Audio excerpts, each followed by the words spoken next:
Shrouding the Heavens Episode 121. Yi Fan forcefully killed Ji Hui.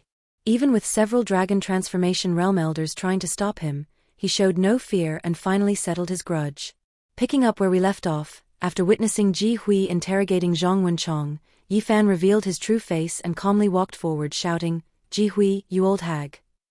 Yi Fan had never hated someone so intensely. He wanted to dismember the old hag and nail her to the city walls of Yendu for all to see.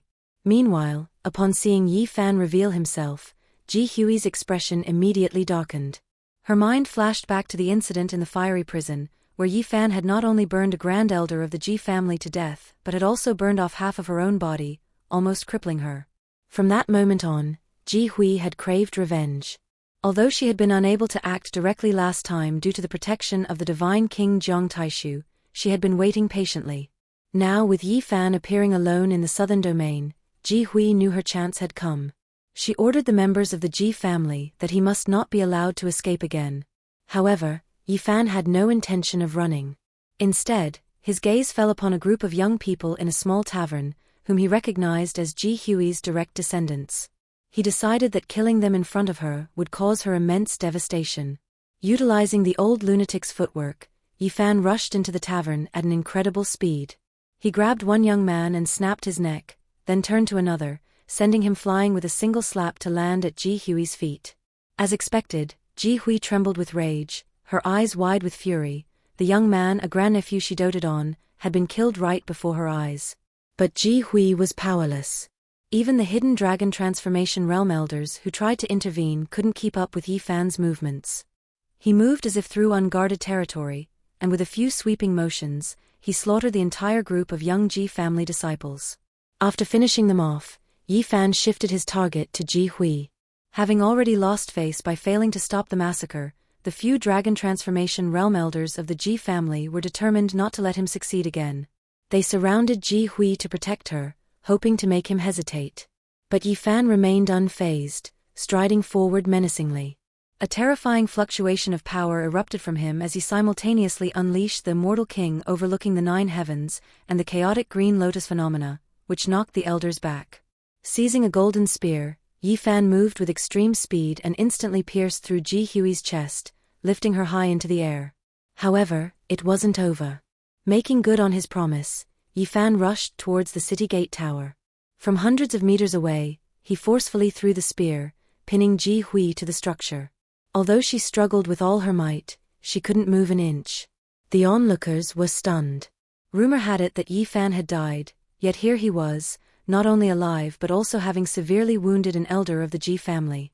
Even several Dragon Transformation Realm experts couldn't stop him, a testament to the truly terrifying combat power of the saintly body.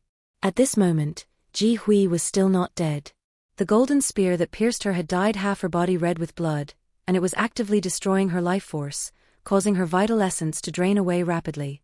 It was clear she would soon perish.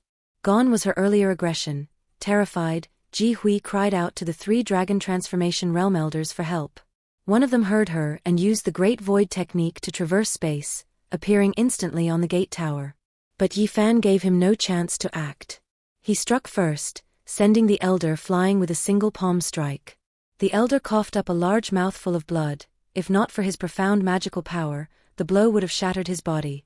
Then, Yi Fan pulled out the golden spear, still impaling Ji Hui's bloody body. Even facing several Dragon Transformation Realm Elders, he was not outmatched. He shouted, "I will kill her. Who among you can stop me?" The expert who had just attacked, though aware of the saintly body's unparalleled physique, knew he could not tolerate the loss of a Ji family elder. Unleashing his full combat power, he lunged at Yi Fan again, intending to suppress him on the spot. However, a crimson divine light shot forward like a heavenly blade, sending the Dragon Transformation Realm expert flying once more, leaving him with countless broken bones. Seeing this, the remaining two Dragon Transformation Realm Elders took decisive action. One sat cross-legged high in the sky, sending a giant hand down towards Yi Fan. The other, wielding an ancient shield and a bronze war spear, trod upon the void, approaching step by step. Yet, Yi Fan remained fearless. As their attacks closed in, he didn't move. Instead, the splendid mountains and rivers phenomenon manifested beside him, instantly neutralizing their assaults. The force of the phenomenon even knocked the two elders back, causing blood to trickle from the corners of their mouths. Seeing they couldn't suppress Yi Fan, the three dragon transformation realm elders of the Ji family softened their stance. They appealed to Yi Fan, asking him to spare Ji Hui for the sake of the Ji family's holy lord. However, Yi Fan saw through their little scheme. While he had no desire to offend the holy lord and make an enemy of the entire Ji family, letting the old hag go was also impossible. So he deliberately praised the character of the Ji family's holy lord while simultaneously denouncing Ji Hui as an ungrateful and shameless person, making his own stance clear. Then, without a moment's hesitation, Yi Fan forcefully thrust the spear in his hand, pinning her to the city wall again. This time, the force was immense, and Ji Hui's body and spirit were annihilated on the spot. She perished on the city wall. With his feud finally ended, Yi Fan turned and began to walk away coolly, with no one daring to stop him. However, before leaving, he coughed, and a trickle of blood appeared at the corner of his mouth. This was an intentional act. He didn't want others to know that his great Dao wound had healed, and his purpose was to mislead everyone into mistakenly believing his injuries had not yet healed. Soon, news of Yi Fan pinning Ji Hui to death on the gate tower caused a huge uproar in the southern domain. The revelation that he had not perished spread throughout the entire eastern wilderness, sparking animated discussions. The younger generation was particularly unsettled, viewing the powerful return of the saintly body as very bad news. However, the report that Yi Fan had coughed up blood also spread quickly, bringing a sigh of relief to many. They believed the saintly body still hadn't escaped his mortal predicament and ultimately had little hope of survival. Otherwise, the prospect of a great completion saintly body would place many superpowers under immense pressure. Meanwhile, Yi Fan, accompanied by Zhang Wenchong, was on his way to the Supreme Mystery Sect. During the journey, he naturally heard the rumors about himself. Thinking about the various things that might happen in the future, his lips curled into a strange smile. His only regret was not being able to see little Nan Nan for the time being. He knew the killing of Ji Hui would surely attract the attention of important figures from the Ji family, and he couldn't possibly stay in that tavern and wait for them to arrive. Thus, Yi Fan decided to find a safe place for Zhang Wenchong first, and then go get little Nan Nan.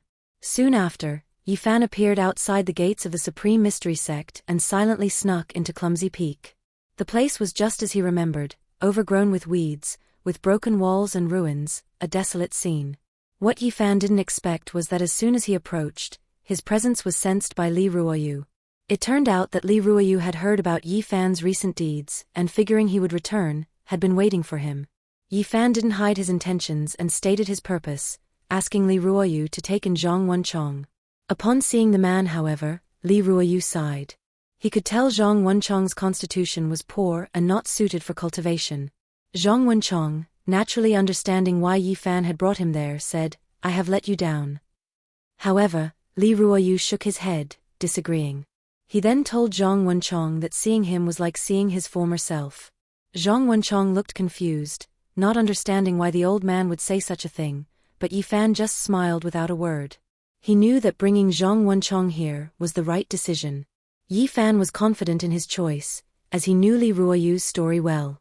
He had previously heard from others in the Supreme Mystery Sect that Li Ruoyu had started with no talent and a very poor constitution. None of the main peaks had been willing to accept him as a disciple. It was only after spending 100 years on the declining Clumsy Peak that he comprehended the great Tao of nature, shocking all 108 main peaks and proving to be a true late bloomer. Therefore, Yi Fan knew Li Ruoyu would not care about Zhang Wenchong's physical limitations.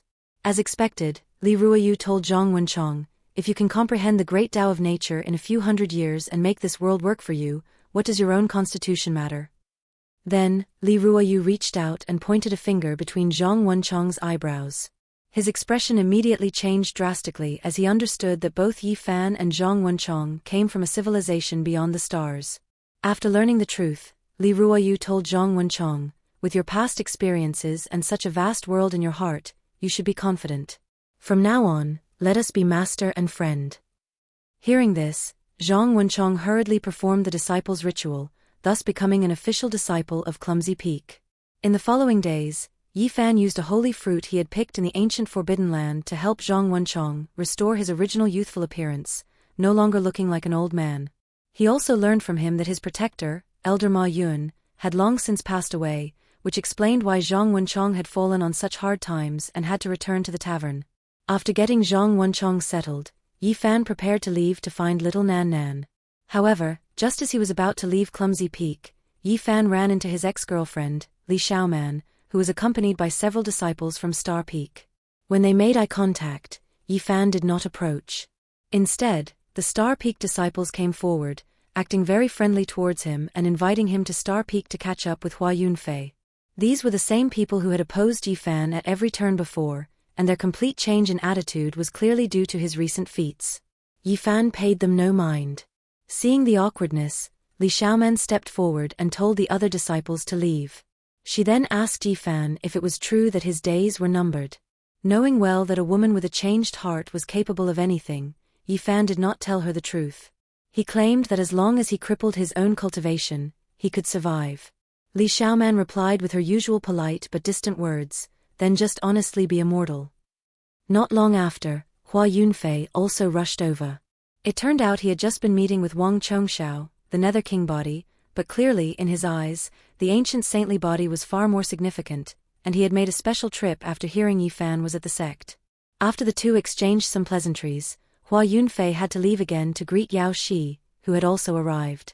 Before going, he asked Yi Fan to wait a little longer, promising they would drink, chat, and discuss profound matters. Yi Fan smiled without speaking.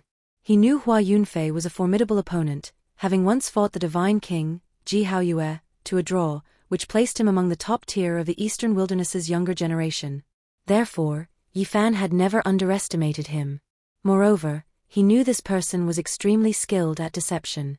Yi Fan had once found clues on a puppet that linked back to Hua Yunfei, suspecting that this seemingly kind person was the mastermind behind the assassination attempt on Ji Ziyue. But without solid proof, he had never exposed him. A moment later, Hua Yunfei returned with Yao Shi and invited Yi Fan to a gathering of the younger generation. When Yao Shi saw Yi Fan again, she appeared calm on the surface, but inwardly she was gritting her teeth in hatred. Every time she remembered how Yi Fan had once stolen her bra and later trapped her in the Li Fire Divine Furnace, she felt like she was going to lose her mind. Under Hua Yunfei's guidance, Yi Fan arrived at a purple bamboo forest where many powerful figures of the younger generation were gathered. However, when Wang Chongxiao saw Yi Fan, his killing intent flared, and he immediately stood up. Seeing this, a cold smile touched Yi Fan's lips. He walked straight towards Wang Chongxiao and said in a domineering tone, "What?